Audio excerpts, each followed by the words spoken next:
বজ্র পদার্থ হিসেবে আর বিবেচনা করা হবে না স্টুলকে, যা মানব বজ্র হিসেবে বিবেচনা করা হয়। এই স্টুল কাজে লাগবে অনেক।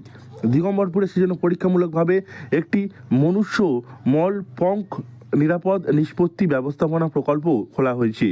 এই ধরনের প্রকল্প আগে এলাকায় দেখা যায়নি। দিগম্বরপুর গ্রাম পঞ্চায়েতের উদ্যোগে ওয়াটার ফর পিউপিলের সহযোগিতায় এই কাজ করা হচ্ছে। এখানে বিশেষ পদ্ধতির মাধ্যমে ওই স্ল্যাশটাকে কয়েকটা পদ্ধতিতে ছাঁকুনি করে শক্ত যে জায়গাটা বেরোবে কিছুদিনের মধ্যে, তরলটাকে আমরা ছাঁকুনির মাধ্যমে ক্লোরিনেশন করে তারপরে জীবাণুমুক্ত করে সেই জলটাকে আমরা পানীয় হিসেবে বাদ দিয়ে অন্যান্য কাজে, গার্ডেনিং থেকে আরম্ভ করে অন্যান্য কাজে ব্যবহার করতে পারি। আর ওটাকে আবার বোটলিং করে ওই জলটাকে আমরা বাগানের কাজেও ব্যবহার করতে পারি সারের হিসাবে। আর দিগম্বরপুর গ্রাম পঞ্চায়েতের উদ্যোগে ওয়াটার ফর পিউপিলের সহযোগিতায় আনন্দধারা নির্মল উদ্যানে এই প্রকল্পের সূচনা হয়েছে।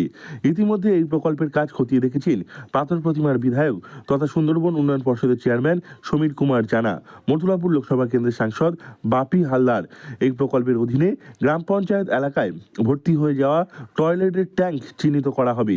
এরপর PLE নামে একটি যন্ত্রের সাহায্যে টয়লেটের মধ্যে থাকা তরলে কতটা জীবাণু আছে তা দেখা হবে। শুকনো যে সেডিমেন্টটা বা তলানিটা যেটা শক্ত হলো সেটাকে আমরা প্রসেস করে আবার অর্গানিক সার হিসাবে ব্যবহার করতে পারি।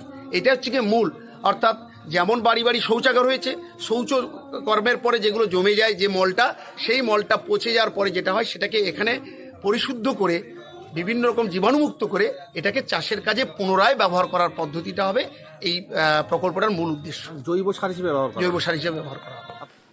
টয়লেটের মধ্যে থাকা কতটা জীবাণু আছে ও কী ধরনের জীবাণু আছে সেটা পরীক্ষা করা হবে। যদি ক্ষতিকারক জীবাণু থাকে তাকে পরিশোধন করার জন্য একটি ব্যবস্থা নেওয়া হবে। ক্ষতিকারক জীবাণু না থাকলে সেটি উত্তোলনের জন্য গ্রাম পঞ্চায়েতের সঙ্গে পারিশ্রমিক হিসেবে একটা চুক্তি হবে। পরে সাকার মেশিন দিয়ে নিচে থেকে সেটা তোলা হবে। তারপর এই কাজের সঙ্গে যুক্ত অভিজ্ঞ কর্মীরা সেটি তুলে গাড়িতে করে এনে বিশেষ পদ্ধতির মাধ্যমে কয়েকটা ছাঁকনির সাহায্যে ছেঁকে জলীয় অংশ জীবাণুমুক্ত করে একাধিক পদ্ধতির মাধ্যমে শুকনো অথবা তরল অংশ প্রসেস করে জৈব সার হিসেবে ব্যবহার করা হবে। এই ধরনের উদ্যোগ ইতিমধ্যে সাড়া ফেলে দিয়েছে এলাকায়। দক্ষিণ চব্বিশ পরগনা থেকে নবাব মল্লিকের রিপোর্ট, লোকাল 18 বাংলা।